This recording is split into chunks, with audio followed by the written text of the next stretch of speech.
All right, I guess let's do it. I'm Jacob Adams from the University of Tromsø, and today I'm just going to present quickly, and I actually don't know how much time we have. 20 minutes, 25 minutes, something like that? 30 each, I think. Awesome. On trademark and trademark-like protections in the Indigenous context. I'll start just with basically the end of my presentation, which the whole crux of it is we have trademark-like protections that can solve problems in the Indigenous world, and they're not being utilized as much as they should be. They're not being implemented as correctly as they should be. And although it's kind of a small area, it has a huge impact, and we'll see that. But first we need to understand that intellectual property and many other areas of the law, just by its nature, is inherently imperfect when we start talking about Indigenous rights. And these are just two examples that I like to use with two simple words: Doji in Scandinavian, the Sami language, and Atu from the Tlingit-Haida and Tsimshian, Southeast Alaska. Doji means Sami handicrafts, at least if you say it. It means Sami handicraft. If you go into a shop and ask for doji, they think you mean Sami handicraft. But in reality, doji, this is the current definition in a certification mark system: traditionally made stuff, modern products, traditional products, so forth. But this is actually what it means: handicraft, accomplishment, achievement, feat, handwork, labor, work. Doji, as a word, meant things that were functional. You know, part of your labor, a product that you made, and it was based in something that was functional. As this was developed, it started to get more into artistic products. You know, things that were synthetic, no longer natural, more artistic, you know, hugely valuable. But this is still known as doji, even though the traditional meaning of the word doji may not actually cover these items because they're no longer really functional. People will buy them and put them on a wall for display, those type of things, right? So you have a word that in the modern understanding would mean handicraft, but it takes that cultural understanding to actually know what we're talking about when we say doji. It's also interesting that in about the 70s, they needed a word that kind of encompassed things that doji did not. And so the word daido was coined, which actually means art. There was no word for art before that. Everything kind of fell within doji, but really because there was no art without function. And you can see how this will work into a trademark world, where if we're talking about products and branding and that, you know, if someone goes in and says, well, we'll brand this as doji, do they really understand culturally what that means? What are they talking about? So we have an inherent misunderstanding in language, but we also have an inherent misunderstanding of just property, culture. Atu in Southeast Alaska, it covers a lot of different things, both the tangible and intangible. Clan crests, the embodiments of those crests, songs, names, designs, spirits, all of that falls within Atu. But just like doji means handicraft, Atu means property to a very basic understanding. So someone would say, oh, well, let's talk about, you know, your clan's Atu, and they're probably saying property. But what's being understood is something entirely different. And so when we start talking intellectual property, of course, we have physical things, intangible things, we have names and songs. All of these fall within different categories of intellectual property, but culturally within the same word, and then being misunderstood as property. So I think it's important to remember these things when we start talking about these issues and understand the inherent problems with the communication. It takes cultural understanding, linguistic understanding, to really try to find solutions. And as I said before, looking at trademarks, it's a small area, but I think it has a huge impact. Specifically, my area that I look at is basically tangible, tradable goods. You know, things that people will buy, things that someone will visit your area and they want to take something home with them. And this is a large area. In 1935, they said about $8.5 million just for the Navajo textile and silver. That's fairly significant. 1985, 400 to 800 million adjusted up, with 10 to 20% being counterfeit. But interestingly, in 2011, another report came out, and it said, well, we really don't know about any of that. You know, it looked at the other reports, and they said, well, it's kind of outdated, limited in scope, anecdotal. We just got this information from stories, right? And they gave a few reasons as to why a report is hard to do. The artists don't really want to tell you, right? The shops don't want to tell you what they're selling. You know, that having a list of who is indigenous and who is not, and who is making certain things, that's nearly impossible. So the 2011 report really said, well, it was a good try, but we just don't know. The numbers there, though, I have a feeling they're probably on the lesser side. I think it's a larger market than people realize, especially when we're looking at counterfeit items. The best numbers I've been able to find come from the Alaskan Southeast Council. They did a review of the artists in the area, just in the small Southeast Alaskan area. And these are the numbers they came up with, which was interesting because they included the Alaskan Native artists in this, who self-identifies. 23% of the responding artists in the area said that they were Alaskan Native. More interesting to me, though, is these Alaskan Natives were making 64% higher profit on their items. And their income was actually a larger proportion of the artists generally. So it was a more significant area to the Native artists than it was just generally to artists in that area. So you can see that the impact that handicrafts, arts and crafts and that thing has for the Native people in that area is huge.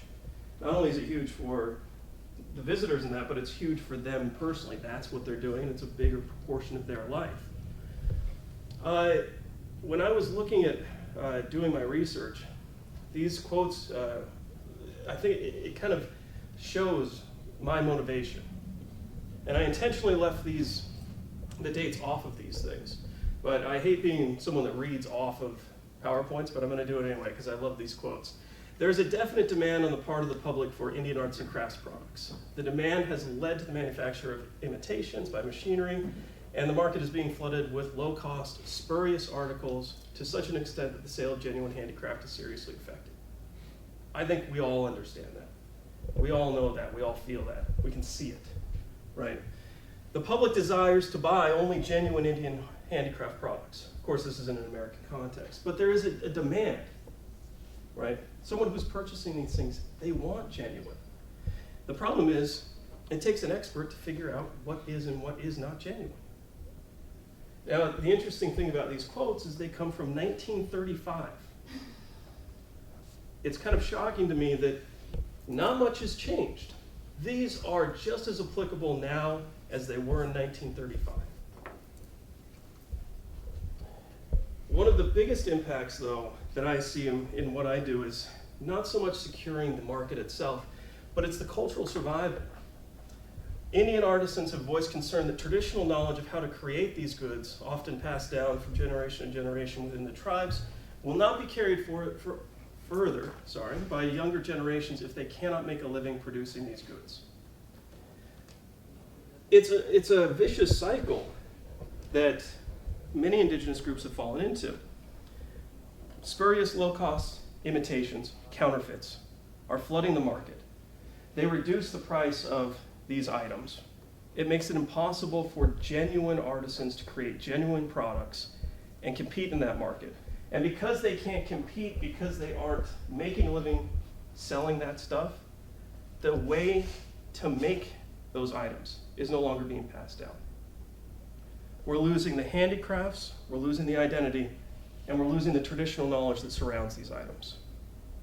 All because there hasn't been a concerted effort to stop imitations, to stop those counterfeits. So when I'm talking about basics of trademarks, we just have to know what do they do, right? And unfortunately, I don't have enough time to really go through trademarks. So there is going to be stuff that's not specifically true, right, or not right on because we just don't have enough time to go through a whole trademark course. But these are the basics of trademarks. What do? They identify and distinguish goods sold, right? They signify that things come from a single source. This is important. A single source. It doesn't matter what that source is as long as it is a single source, as long as the consumer identifies these products as coming from this source, right? They often say that the source can be an anonymous source. It's just that the consumer has to know that it's coming from that source. It signifies that all goods and services bearing the mark are of equal level of quality or contain the same desired attributes. This will come up continuously, both in, if you work in this area, but also in my presentation, that quality does not mean good. Quality doesn't mean, subjectively good something. All it means is that this product has a quality. It has an attribute. Even something that you think of as good, that you bought because you think of it's good, what you're buying is not the actual subjective quality of that. You're buying the attribute of where it comes from, the source. It's you that believe that source is good, right? And this comes up a lot in Indigenous, well, in a lot of certification systems, but also in Indigenous systems where someone will have this idea to set up a system to protect, the identity of these items. And then they'll say, yes, but we want it to be of good quality. But that's not the same thing, right? The attribute that people are looking for, as we saw in those previous quotes, was a genuine desire for authentic goods. That's the attribute, authentic. Not whether it's good or bad, subjectively, but whether it has that attribute. Also, a prime instrument for selling goods, goodwill, right? Those are more commercial aspects, but they work in. Basic types of trademarks. Traditional, as we all know, just logos, symbols, images, those type of things. Geographic identifiers, collective trademarks, and certification marks we'll go through a little bit more today because the general ones, I think you probably have an idea of them. Geographic identifiers. You can read what's there, but what's important here is that with a geographic identifier, there must be a connection between the good, the geography, and the characteristic that geography gives a good. Okay? Champagne from Champagne can only be made there because the area of Champagne gives Champagne something, whatever that may be, right? In an Indigenous context, it doesn't apply to real identity protection because you have to have all of these connections. It has to be the geography and the nature of the good and something from that geography that gives that good an attribute. But it can still apply. In Scandinavia, they have a special type of way to smoke reindeer meat. That would qualify, right? Because you have a good that comes from a certain geography, and the characteristic is not that it's smoked, but it's smoked by those people in that place. I'm sure you can all think of something in your own cultures that has that nature to it. It has to be made here by this person, or it's not what it is, right? Examples: Champagne, Roquefort cheese, Parmigiano Reggiano, all of those are geographic identifiers. If someone is making it outside of the geography, it no longer qualifies. If someone changes the way it's made within the geography, it doesn't qualify. Collective marks. Again, you can read it, but it's very wordy. Basically, it says it protects members of a club. If you're part of the club, you can use the mark. If you're not part of the club, you can't use the mark, right? Whatever that club does, doesn't really matter, but it's just the membership of that club that can use a collective mark because you're part of that collective, right? An example that I use here are the airline associations, right? None of these are airlines. They're a club of airlines, right? And an airline that's within that club can use the trademark because they're a member of that club, okay? Now, that's compared to certification marks that we're going to look at next. Certification marks, you have a set of standards. This is just membership in the club. Now, of course, to be a member, you may have standards that you have to achieve, but that doesn't connect to the mark itself. Certification marks, as I said, similar thing, but it's just if something qualifies. If a product meets the standards that are set by the trademark owner. right? Examples of these, I mean, you'll see them all over. UL, Underwriters Laboratories, they test everything. They have standards for everything. If you have a product, doesn't matter who makes the product. But if that product meets those standards, they can use that to advertise to the world, we met these standards. Okay? I always say if you want to put it into your head and you're not a trademark professional, that these three categories, GIs protect where something is made, certification marks protect how. Was it made according to a standard? Collective marks protect by whom? Were they part of the club or were they not? Right? So if you get something out of this for basic trademark structure, that's a good way to look at it. It'll help you remember things. There are some indigenous marks that have been implemented. Some of these have been more successful than others. Sealaska Lumber Corporation, Navajo Arts and Crafts, something or another. The Sami Dwuji certification mark. Toyoho, Silver Hand up in Alaska. Native Made in Montana. Just a few examples of it. But all of these have their own little aspect. These two here are traditional trademarks. They're corporations, native corporations that do something that decided to have a trademark. A lumber corporation, an arts and crafts association, right? The Dwuji mark and the Toyoho mark were certification marks to certify handicrafts or artwork, those type of things. As we know from certification marks, it has to do with the standard. Written into that standard was a piece of identity, right? Are you Maori? Are you Sami? Right? That was in the standard for those products. Silver Hand and Native Made in Montana are similar, but one of the critical differences there are they're government marks. They were set up by the government. Silver Hand, its provisions or enforcement provisions are criminal. They have to be enforced by the criminal authorities in Alaska. Montana is also maintained by, it's a government program, government system, right? At least these were made by the people.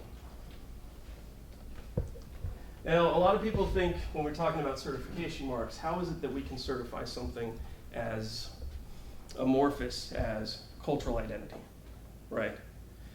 The reality is we can certify whatever we want as long as there's a standard we can measure things by, right? This is a good example that, this came across the wires and no one batted an eye. They said, that makes sense, right? Japan wants to, prevent the distortion of their cuisine, so they set up a standard. So we're going to start certifying this. So if you have a desire to get genuine sushi, now there's a way to do it, and you know that it's genuine, right? Now, we can imagine this in applying an indigenous context. This is form line design from Southeast Alaska. One thing we have to remember about things like certification marks and collective marks and GIs is that it does not prevent copying. It doesn't prevent counterfeiting. That's not what it does. It can't do that. What it does is certify authenticity. Remember when those quotes that I read where there was a genuine demand for this, right? The consumer wanted authenticity. They just didn't know what was authentic and what wasn't. Marks like this, certification marks, they provide that information. They say this is genuine and this is not. Consumer, make your own choice, right? It doesn't prevent copying. It certifies authenticity. So we can imagine something like this, a Japanese certification mark, applied to something like form line design, saying these are our standards to be genuine form line design. This is what it must be, right? And this would prevent someone getting confused with something like that. Which admittedly, I think that's pretty kick-ass. But it is not form line design. It is a bastardization of it. Some would say it's an appropriation of it. A lot of people, this got a lot of press, went out over all the hip websites, right? And one thing I worry about is how many people saw that and thought, that's cool form line. It's not because they didn't want genuine, it's because they didn't know it's not genuine. Certification marks can provide that, saying that's cool, it's not genuine, it's not authentic, right? Doesn't meet our cultural standards. Now, let's see, where am I? Okay, so I'm going to go a little faster. All of that before was looking at items and mechanisms that exist at the moment that I think should be implemented. Indigenous groups need to be using these more actively setting up these systems that function, which means that a lot of work has to go into making sure they do function and are set up correctly. And then actively policing them, making sure that this is something it's easier for consumers to find, easy to make the decision. This next little section is what my research is on, and I call it kind of the new frontier of trademarks. I think that in an indigenous rights world, we've fought a lot on physical land rights and resources and those type of things. And I see that the next real push, next real battlefield is going to be these intellectual property issues, these immaterial properties, right? We've seen it in the past couple of years that appropriation has become such a buzzword. People are getting more sensitive to it. This is the next way that indigenous rights will be recognized, to those immaterial properties. So I look at this through a lens of trademarks. Now, I said we're not going to do a whole trademark course, but we're going to do one really, really, really fast. These are traditional trademarks people think of as logos, right? When I say trademark, this is probably what you think of. That's not actually what they are. Trademarks can be anything that is distinctive enough and unique enough that you can distinguish a product from a different product, right? Is there anyone that can tell me what this is? Who makes this? Dodge. Oh, you were close. Ford. Ford. It's Ford, and it's interesting because this has trademarks on it. I've removed the one that everyone knows. But in fact, all of these little pieces are distinctive. They're registered trademarks, okay? Because if I can look at something and tell you where it comes from because of something, whatever that something is can be a trademark. It has that ability, okay? The grill, the sweep in the door, the mirror, all of those are unique to Ford. No one else does those. And so it's a trademark. You can see it driving down the street, you know where it comes from, right? Let's get a little more into it. This shape of the bottle, we're all familiar with this, but it has a really distinct thing compared to the Ford, that the truck was kind of a product with trademarks on it, right? The bottle it's kind of part and parcel of the product itself, right? No one goes to the store and buys a bag of brown liquid. What they do is they look for this that contains the product, right? So you're starting to get closer and closer where the mark and the product are coming together. One of my favorite examples, though, for all of our chocoholics. Can anyone tell me what that is? Yes, it is. Thank heaven. You did better than on the truck. It's a registered trademark. Okay? Here, the product and the mark are inseparable. No one else can make a chocolate in this design because the consumer demands and expects that if there's a chocolate in a pyramid, it's a Toblerone. Right? So we went from a product with trademarks on it to one where it's getting kind of close, a product within a trademark. They're the same thing, right? Now, can we apply this somewhere else? Trademarks are not just logos, they're anything that's distinctive. We live in worlds in the indigenous context that are inherently distinctive. There are marks and symbols and products and designs that have been used for time immemorial to identify that group. If someone purchased a product that had that design, they associated with that group. That's a trademark. That's what we're talking about, right? This is an example in Southeast Alaska, right here, these copper plates. They're called tana'a, and that design is not used anywhere else. No one uses that.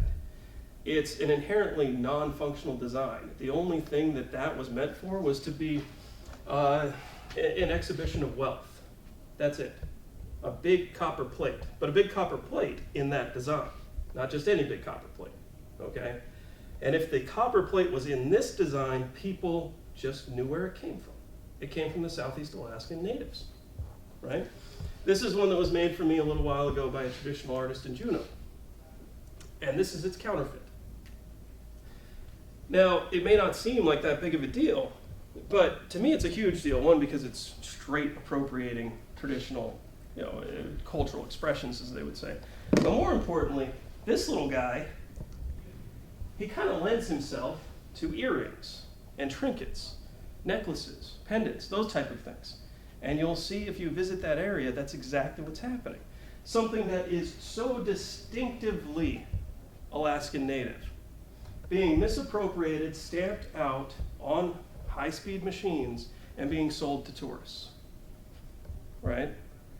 Now, if we go back to our Toblerone, why isn't that a protected trademark? Or I should rephrase the question. It is a trademark, right? Especially in a common law country like the US or Australia or New Zealand, where our protection of trademarks do not come from registration, they come from use. This has been used for time immemorial. By use alone, it is something that should be protected. Why aren't the groups doing this? Why aren't we going after these people?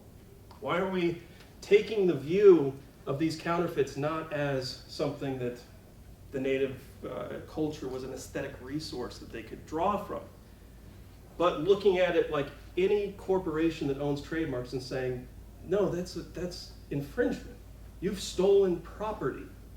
Yes, it's intellectual property, it's material, but it's property nonetheless, and you have stolen. That's the push of my research, is looking at these trademarks and looking at the indigenous cultures and finding things that lend themselves to this type of protection.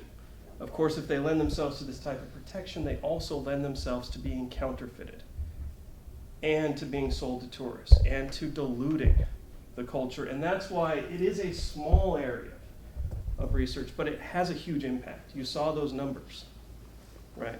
And the numbers, the percentage of counterfeits is huge. This is one manner that we need to start utilizing to start preventing this. Preventing this counterfeiting, preventing all of this money from being pulled out of the native communities and pulled out of the regions and put that back into sustaining the traditional knowledge that goes into this stuff. And I think if you're lucky, that's all I have. Yes.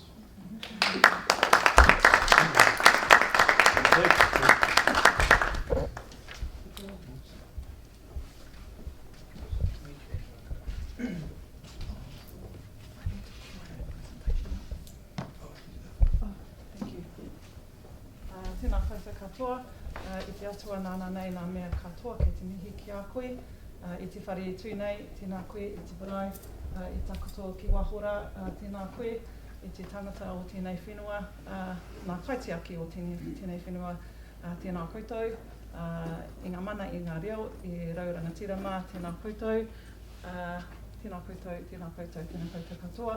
Ko wai, e tuake nei, I te taha o tōku papa, ko Ngāti Pākehā tōna iwi, engari I tipu ia ki ngā motu I raro I te korowai o te maunga tūturu a rā ko Taranaki. I te taha o tōku mama, ko Taranaki te maunga, ko Waingongoro te awa, ko Aote te waka ko Ngāti Runui te iwi, ko Taiporo he nui te marae, ko Neo rawa ko Lynell Tuffery oku mātua, ko Huria tōku hoatāne, ko Lynell Tuffery-Huria ahau. Tēnā tātou, tēnā tātou, tēnā tātou katoa. Kia ora everyone. Just a quick mihi, a quick translation of what I just said. I just acknowledged our atua, our God, our gods, the God above us and the God below us. Also acknowledged the tangata whenua, or the custodians of this land, the local people here that live here, and also acknowledged you all, and then gave you a brief introduction of myself and my whakapapa, or my genealogy on my dad's side.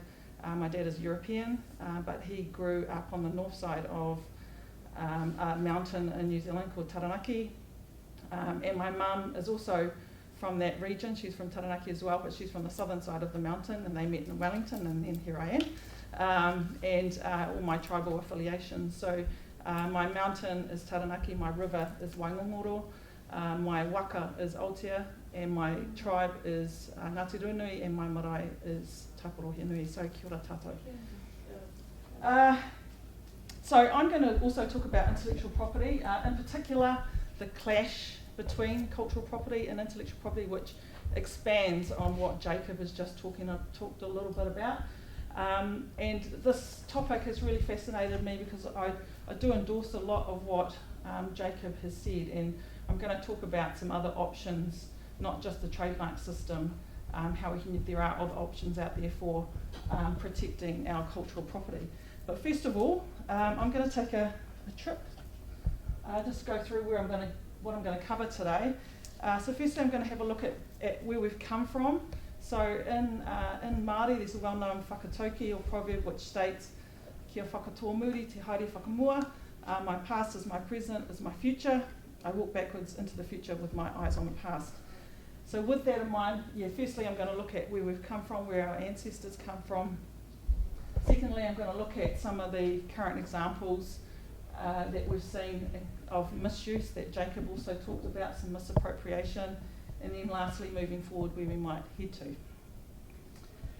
So let's take a look at the past. I am going to focus primarily from a Māori perspective, but I think most of this applies across other Indigenous peoples around the world. So in the beginning, our ancestors lived at one with their culture. They lived it, they breathed it. Any disputes or arguments, it was settled under this framework, which I'll call culture. Some people call it traditional knowledge, and I agree with what, if you heard Sandra Creamer speak yesterday, she doesn't like that term traditional knowledge, and neither do I, so I agree with her on that respect.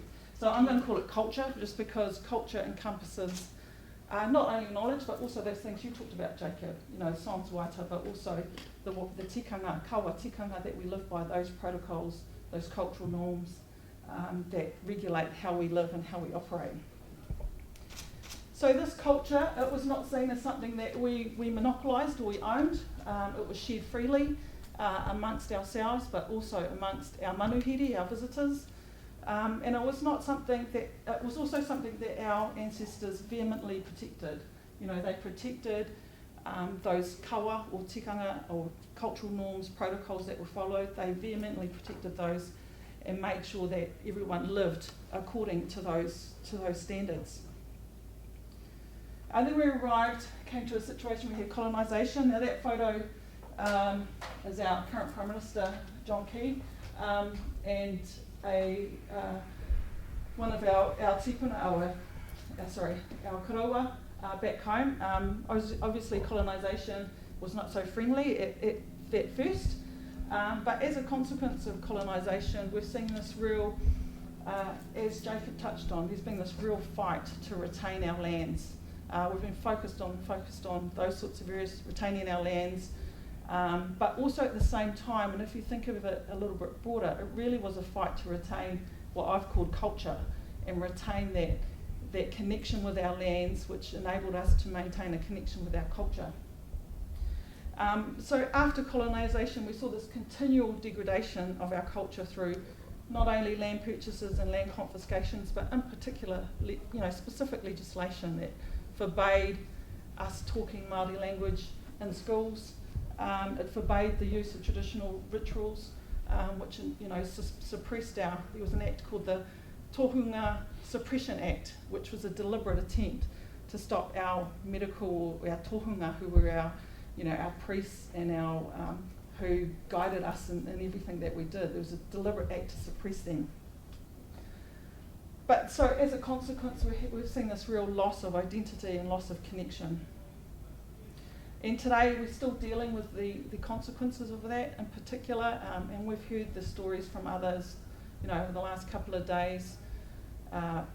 Māori also feature high on poverty statistics, high on in jail, our kids are suffering, our families are suffering, all those statistics equally apply to our Māori. So at this, also at the same time, what I feel is we've seen a real devaluation of our culture. Our ancestors really held the culture in high regard. It was the be-all and end-all of everything. And we've seen this real degradation of it. And in my view, we've seen this, as colonisation's gone up, we've seen our culture just kind of, the value of it come down across the nation. There are some that have continued to fight for that, and I'm gonna talk a little bit more about them in a little while. But as a whole, and on average, we've seen this real loss of culture, and the value of it is not, or we don't see as a nation as a whole, like I see it's valuable culture, but the majority of our communities don't value culture in the same sense that I do, and other Māori do, and other Indigenous peoples value their own culture.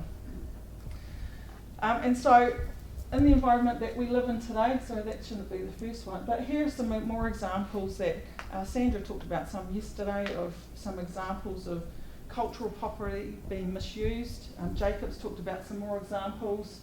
The one in the middle is the one I'll talk about first. There's the word Māori here, right here on the cigarette packet. It was sold in Israel by Philip Morris, and after we launched, or not me in particular, but our Māori people launched a complaint, that product was withdrawn because of the inappropriate, as I'm sure you will agree, use of that mark on cigarettes. The one on the right was actually a registered trademark in New Zealand. It features a picture of a chief's head, or rangatira, his head on apples.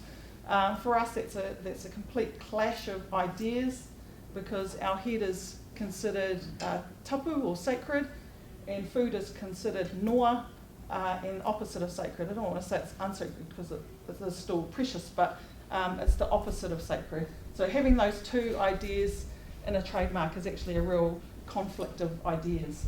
So that was a registered trademark, no longer is now, but that's just another example of this misuse and appropriation that Jacob talked about. And the last example, the one on the far left, is a very recent one that actually made quite a bit of news and headlines in New Zealand.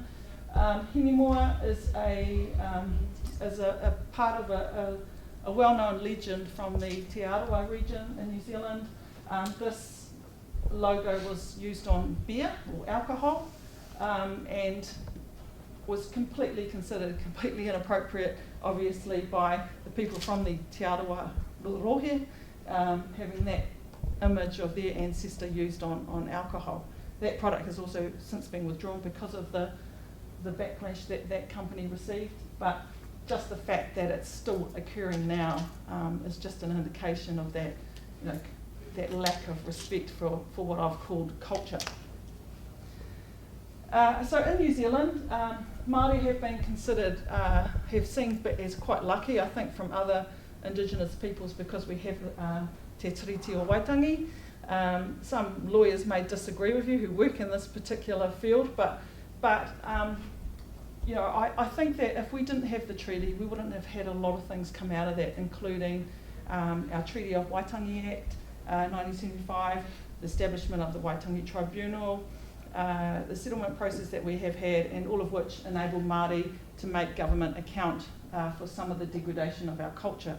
I'm not saying that that system is perfect by any means, but it's actually been a method that we have, a process that we have had to engage in, but also at least there is a process, and I think that has some benefit to it, but I'm not saying it's ideal, and I'm not encouraging that sort of regime around the world. But one thing what I will say is, as a consequence of that process, which began in about the 70s, and and it was really about our ancestors fighting to recover that culture, recover that aspect of their lives. We have seen a resurgence in our culture, and we've seen it being embraced, it being performed more regularly. Māori is now spoken in our courts. We sing our national anthem in Māori first, and then in English. We've just seen our first act was passed in New Zealand recently, Te Ture mo te reo Māori. That was passed in Māori and English, and if there's any conflict between the two versions, the Māori version overrides the English version, which is a world first, or a first for New Zealand. So we're really seeing our culture being embraced, but still, it's still not perfect. And the example there of Hinimore is continues to plague us. But Jacob talked about the intellectual property system, and one thing I do want to acknowledge is that our Trademarks Act does have a provision within it which established what we call a Māori Advisory Council, or Advisory Committee, sorry. In that committee, any trademarks that feature Māori words or Māori imagery are referred to that committee to consider. And they can advise the Commissioner, their advisory role only, but their role is to advise the Commissioner whether that trademark is considered offensive. Now that threshold is quite high, so it's offensive only. It's not inappropriate, it's not a clash of ideals, it's just really offensive. So their mandate is very narrow, but at least it's a start, and it's a start in the right direction. The thing I would say about the intellectual property system, and in particular the trademark system, is that system is designed to encourage trade. So it's designed to encourage economic trade. And so as a consequence, the basis on which that system is built is not, as Jacob correctly pointed out, is not about preserving culture. And so the system is not designed for that purpose. So why would we want a system that's designed for encouraging trade to be a system where we protect our, something that we value, above all else? So in my view, the intellectual property system is not the right system, and we need to develop our own system and come up with the right system that's going to suit us. And so the Toi Iho brand was one of those examples of attempts to preserve that authenticity, preserve that culture. Unfortunately, it hasn't been as successful as we would have hoped, and certainly those who work with me in the intellectual property field in New Zealand were really excited about this brand and really thought it was going to revolutionise our handicrafts and our Māori art. So it's been very disappointing to see that not achieve those results. But let's not things can change, and as we heard today this morning about those two paths, there's still opportunities to turn the path around, and I certainly hope that may happen in the future. One thing I will correct though, Toi Māori is not registered as a certification trademark. It is just registered as a normal trademark, which is one of the challenges that it faced when it was registered, because everyone thought it should have been registered as a certification trademark. That aside. So I've digressed there, so I have to find my spot again. So I've talked about where we came from, what we're seeing at the moment, and then where we could possibly go in the future. Now that's a picture of the World Intellectual Property Office. Now I'm not sure if anyone's aware of the work that this office is doing, but they are there's the Intergovernmental Committee on Genetic Resources, Traditional Knowledge and Traditional Cultural Expressions, IGC, which I'll call for short. So their role is to develop a text-based treaty that protects traditional knowledge, genetic resources and traditional cultural expressions. Sorry, I'm losing my place. So this, again, was seen as this shining light for Indigenous peoples around the world. This wonderful new text-based treaty was going to come out. They have been meeting since 1992. They lost their mandate 2 years ago, was reinstated for last year, so they've been meeting again this year. And there's two clear sides to this debate, and unfortunately these two sides are stuck there. And it's that text-based treaty, who knows when that's going to come about, but it's been a long time in the process already, and it's not clear, it's really not clear. So whilst the treaty is really wonderful, the provisions are great. There's provisions for access and benefit sharing, there's provisions for Indigenous peoples to control their intellectual property, or their culture, I should say, their cultural property. There's sanctions if if they're not complied with. It's a really great piece of legislation. Or these three different pieces that have been negotiated, or 3 pieces of treaty, I should say, being negotiated. But it's unfortunate again that this is fallen by the wayside. And for me, I'm learning te reo at the moment. I'm reconnecting, and I was brought up, my father is a European, he ruled our household, so we were brought up in a European household. And so I'm reconnecting with my culture myself. And so reconnecting with my culture, I can see that we need to have it up there and as the be-all and end-all. And so it's really sad to see it's not sitting up there amongst us. So moving into seeing this process stagnate is really quite frustrating. But have a read of the treaties, the draft treaties that are there. They're not long, and they're really quite easy reading. But they're hopefully that may move forward. And next year is a big year for traditional cultural expressions, which is the area that focuses on copyright and trademarks.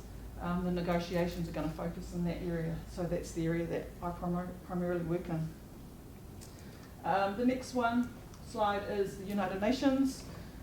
So the United Nations Declaration on the Rights of Indigenous Peoples, again, has clauses in it that refer to culture and intellectual property, cultural property. I'll read the Article 31 as the article, so it's great to see printed copies, I think, that were available, which was really wonderful. But Article 31, I'll just quickly read the relevant parts, states that Indigenous people have the right to maintain, control, protect and develop their cultural heritage, traditional knowledge and traditional cultural expressions, have the right to maintain, control, protect and develop their intellectual property over such cultural heritage, traditional knowledge and traditional cultural expressions, and that states shall take effective measures to recognise and protect those rights.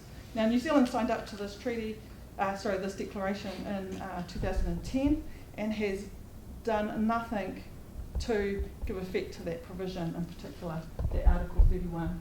So again, the legislation is there, or the treaty is there, that we can create the relevant legislation under that we need, but it's not being done at this stage. Just worried about time, not too bad. Cases and another couple of areas that I just want to touch on, a couple of cases and bits of legislation. I mentioned our Trademarks Act. There's also a provision in our Patents Act as well that states that there is also a Māori Advisory Committee set up under that Act as well, and any patents that are based on traditional knowledge are referred to that committee for consideration, and they can raise an objection and stop those patents from progressing. So if you heard Sandra's talk yesterday, she talked about the Mary Kay example and the use of the kaduku plum. I might have got that name quite wrong, but she talked about the plum and how they tried to patent that. So that provision that's currently in our Act would stop that from happening. So that's a great provision. Hasn't yet been applied yet, so it'd be interesting to see if it is in the future. But also in our the Act I mentioned before, the Māori Language Act, or Te Ture Mo Te Reo Māori, it affirms the status of Māori language as an Indigenous language of New Zealand, a taonga of iwi Māori, a language valued by New Zealand, an official language of New Zealand, and to provide means to support and revitalise the Māori language. Now, part of me realises that that Act is focused on the language, but as we heard yesterday, the language is the soul of a nation, and if we support and revitalise the Māori language in an appropriate way, then that culture arrow will point back up again. So again, another means for our government to pursue this dream that I have about our culture moving up to where it should be. So I also just want to touch on the Y262 decision. Now, briefly, the Y262 decision was a claim under our Waitangi Tribunal Act that the claimants argued that mātauranga Māori, which is Māori knowledge, well, it effectively means, well, not effectively, that's a loose translation, I should say. Mātauranga Māori has been marginalised and at times suppressed to the point where its very existence is now under threat. That claim was filed in 1991. The claimants sought relevant protection measures to ensure that Mātauranga Māori would be available for future generations. So basically they were fighting for what I'm talking about, this culture was put up there where it should be. That claim was filed in 1991, the decision came out in 2011. To date, there's still been little response from the government to the report directly. I know that the government has done some work on addressing some of the issues that were specifically raised in the decision, but as a whole, the government hasn't responded to those comments. And it's interesting that Justice Joe Williams, who heard the decision, he described the claim as the claim about Mātauranga Māori and its place in modern New Zealand life. So it's all about this clash of cultural property and intellectual property and trying to reconcile the differences between the two. So a great read. That case is great, it's really long. Not really holiday reading, but a really great read, especially chapters 1 and 2, which is about the intellectual property aspects of it.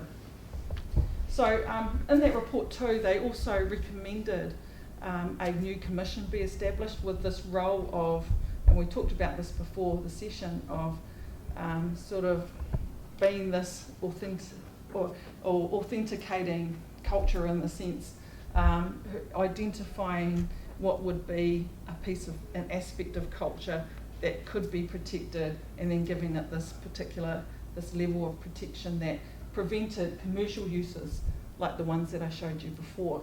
Now that raises a whole lot of other issues about who would be on that committee, what would be the level of authenticity that they would have to have, etc., etc. But I think it's the regime could be a solution, and that's one of the examples I'm putting out there as a way that could be a way for us to move forward potentially. The other thing, I did mention that, sorry, the Commission would be able to say yes or no to labels like that Henimore label. So if you wanted to use a piece of Māori culture in a commercial sense, you would have to go to this committee and say, I want to use this, and the committee would say yes or no. So I think that would be something that would be very valuable for our community in particular. Other pieces of legislation, I'm just going to touch on our Flags, Names and Emblems Act. So this act was set up to protect words like royal, queen, government, so stop people from using those terms as in business or in commercial senses. It also protects, very recently, it's only just started protecting some Māori words, including raukura and Te Hoko Whitu Māori 28. So Te Hoko Whitu Māori 20, I don't know what raukura is. It's ruakura. Sorry, that's the correct term. I'm not sure what that relates to, and I've tried to find out, but I can't find it. But anyway, Te Hoko Whitu Māori 28 is the Māori name for the 28th Māori Battalion who fought in World War II. I could have that wrong, could be World War I, sorry. But they are a well-known regiment of the New Zealand Army, and so they've been given this special protection under this Act. So what's to stop our New Zealand government from putting more examples in there of things that have this special protection? There's probably nothing, so why don't we put our culture in there as one of those aspects that need protecting? And finally, as part of our treaty settlement process, we've had one act that's come out. It's called the Kamate Haka Attribution Act. I'm not sure if most of you are familiar with our national rugby team, the All Blacks, who perform, they've performed two haka now, but originally they only performed the Kamate Haka. Now this Kamate Haka has sort of become known as the national haka that is performed around the world on various occasions, and the Ngāti Toa tribe, as part of their settlement negotiations, negotiated special protection for that Kamate Haka under this Act. Again, it is very narrow, but another example of what our people have been able to achieve for protection of aspects of our culture. And just to touch on the Whanganui River decision that came out, there's also in that settlement process some special protection going to be given to the name of the river. And so the name of the river is Te Awa Tupua, and I'm not sure if there's a presentation on this tomorrow about the legal personality that's been given to that particular river, which is fascinating in itself, and that the river can be sued and the river can sue other people. So that's just going to be a fascinating development in our legislation in the future, or our case law in the future. And then lastly, I just also want to touch on another interesting development in this world of intellectual property and the clash with cultural property, and that's which Marama and Tracy are talking about tomorrow, and the UN, the Māori New Zealand government, sorry, I might have this wrong, but in the UN foyer area, I think it is, there are some Māori artworks on display in there, and in the past, any artworks that are displayed in that area, the UN owns all the rights, and copyright takes over ownership of those copyrights and those works. But in this particular situation, the negotiators, or Marama and Tracy will explain more about this tomorrow, but they were able to ensure that the copyright remained with the artists. And that's a wonderful step forward for retaining that protection for our culture, or aspects of our culture. So again, something else that you'll be able to hear about tomorrow. So really, all of these are just examples of what our people, or what New Zealand's been involved with, both on the government level and myself, in negotiating to try and lift up the value of our culture. And I think until that we appreciate, or as our nations as a whole appreciate the value of that culture, and value it and respect it in the way that it should be, then we will continue to see these misuses, which are, which degrade their culture and undermine actually everything else that's going on, like the fights for the land, the fights for, if the culture's not held up in that high regard, it becomes chipped away at, and we lose that, and it's very hard to get that back. We can get back lands, we can get back, money and things like that, but to get back that real core part of ourselves, it's going to be extremely difficult. So I would encourage you to pursue that dream, because I like to. Nō reira, tēnā tātou, tēnā tātou, tēnā tātou katoa. Te aroha, te whakapono, me te rangi mari e tātou tātou e.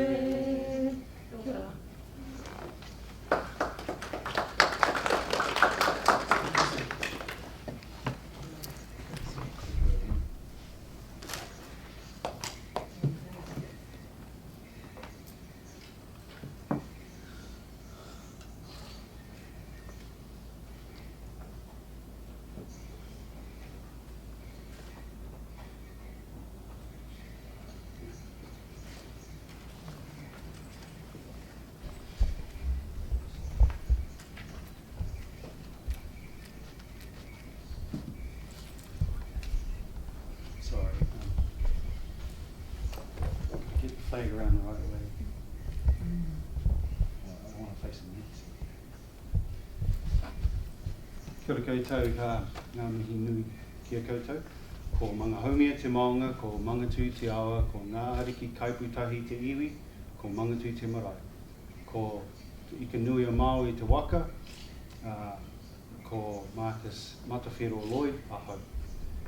So in my language and with my people, I welcomed, well actually I said, I greeted you, and then I introduced first of all our point of origin. So for me, my point of origin is the mountain. The mountain is the point of geography which you can see the furthest, and it helps identify your place in the universe. From the top of the mountain we then come down the Awa, or the river, And the river that I come down is the Mangatu River. And as that river flows through the lands, it flows through the